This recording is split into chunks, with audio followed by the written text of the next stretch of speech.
Hello everyone, my name is Loco and welcome to another video. Today we're gonna have a look at the building of the so-called monster video editing PC that I already made a video about. Now this is going to be the second video in a three-part series, so if you haven't seen the very first one, make sure you check that link right below the like button and you should be taken straight to the video where I go over all the parts that I have selected for building this PC.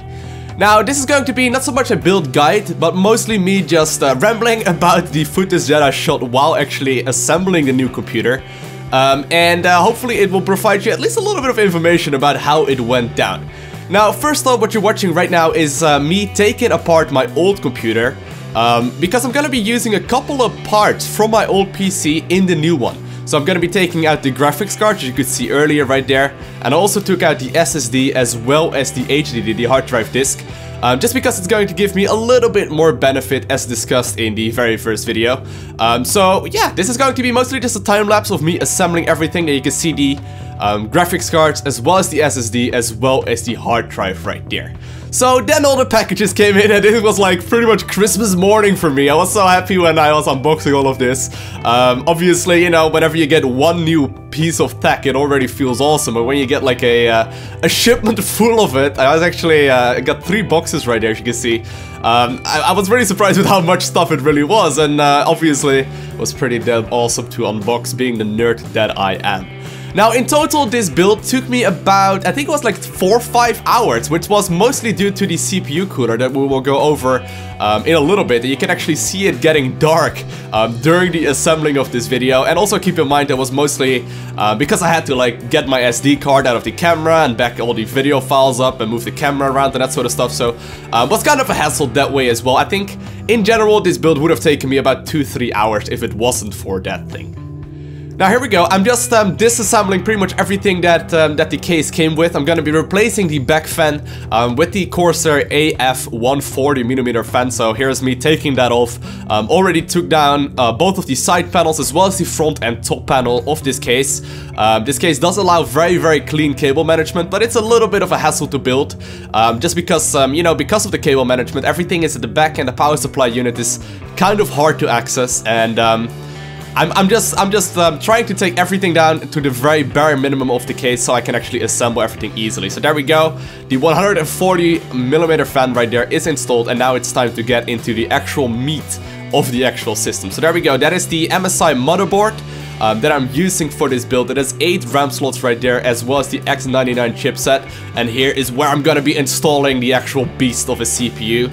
This is the 5820k, the Extreme Edition CPU from Intel. It is a 6-core 12-thread CPU that is actually currently overclocked at 3.8 GHz, and the stock speed I believe is 3.3. And I'm also gonna be installing that G.Skill DDR3 or DDR4 rather, 3000 MHz RAM right there, which has been running very smoothly ever since. And honestly, it looks really cool already. That's me trying to do some professional camera shots right there, and it looks quite cool. So I'm gonna be assembling this thing right now into the actual case. I probably should have installed the power supply unit before actually doing this.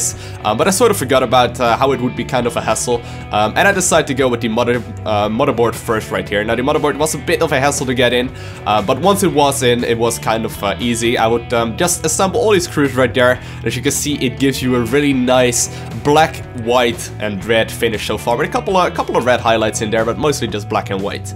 Next up is going to be the power supply unit. Now I was very surprised with the way this power supply was actually packaged. It came with so many neat cables and even like a little carrying pouch or whatever it was. So what I'm doing right here, because it is kind of difficult to actually assemble all of the cables while the power supply unit is already installed, I decided to actually put all the cables that I'm definitely gonna need already in the power supply unit before putting it in the case. So right here I'm selecting everything, gonna plug everything into the unit, and I'm gonna be putting it in the case right here. The case actually comes with this nice little bracket right here that you can assemble to the power supply unit, so it looks a little bit prettier. Yeah, it actually lines up really well. Now, I was actually really surprised about the high quality power supply unit right here, because it just came with so much stuff. The cables look really good. As you can see, it's a black sleeve, which one of the main reasons, honestly, for me choosing it. But the entire unit is extremely high quality, which I was obviously very glad about. So I'm just stuffing them all in right here. Gonna be screwing the screws in there again, and I'm gonna do a little bit of cable management right now because I don't want it to be a ginormous mess.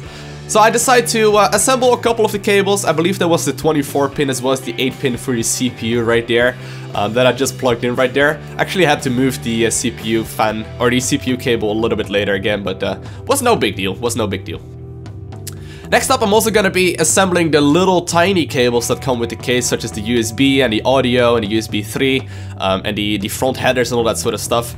And they also were very easily assembled. A bit of a hassle to get it all in, just because there's very little room around it, but it turned out to be alright.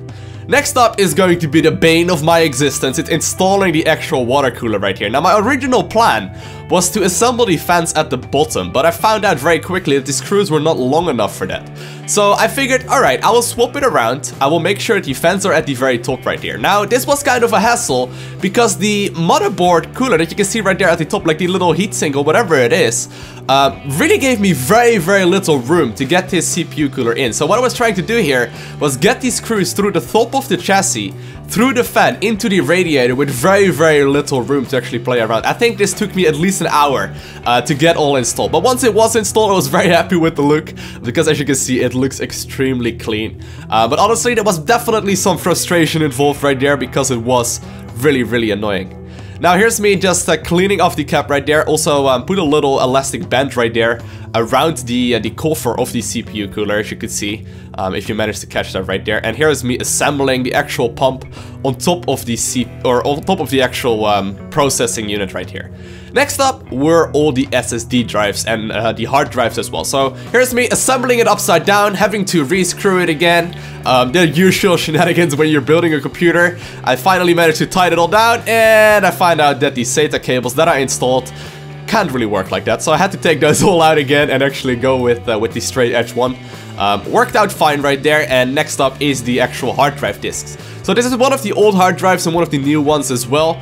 The new one actually I had to send back because for whatever reason the 4 terabyte HDD from Western Digital didn't work. It just didn't work at all. I tried a couple of different SATA cables and also a different couple of power connectors, but nothing ended up really working right here. Now next up is going to be the graphics card.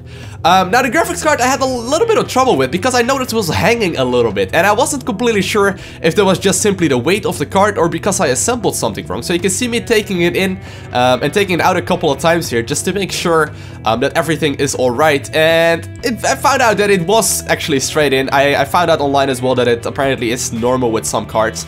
Everything has been running great, so I'm not complaining about it at all.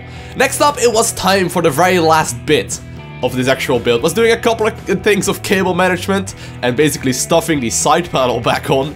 And that's literally what it was. It was literally me stuffing the side panel back on because there's a lot of thick foam on the inside, and it was kind of a hassle to get it back up. And next up was me just tidying everything up and getting a monitor downstairs to actually make sure that I can give this a try. So here's me pressing the power button and nothing works. Nothing works. Turns out I didn't assemble the top piece of the equipment very well, and now I decided to actually use the onboard switch of the motherboard and it powers on just fine. What I had to fix right there is simply just take the back or the top panel off again and put it back on because apparently the little connector of the power unit was not connecting properly with the actual case connector, but it turned out to be alright after taking it off and putting it back on. Now the funny thing is I still had Windows installed on my old SSD, and the computer actually decided to boot straight into it, which I did not expect because I actually planned on obviously using the big SSD that I bought for the actual S, but here you can actually watch Windows boot up. The computer's a bit confused about what is going on, but everything lines up perfectly. So yeah, that is basically the assembling of the build. Like I said, it took a whole lot longer obviously than you managed to see right here, just because you know, I had to control the camera, I had to get my SD card clean when it was actually full of all these video files, and obviously everything was sped up, so you can actually have some reasonable length video right here. All in all, the computer build went pretty smoothly, no big problems, except for maybe CPU cooler, but I'm definitely very glad with the way everything turned out. So make sure you hit that like button if you enjoyed the video, make sure you check the description below for the other parts of this video series, and I will catch you in the next one. Bye!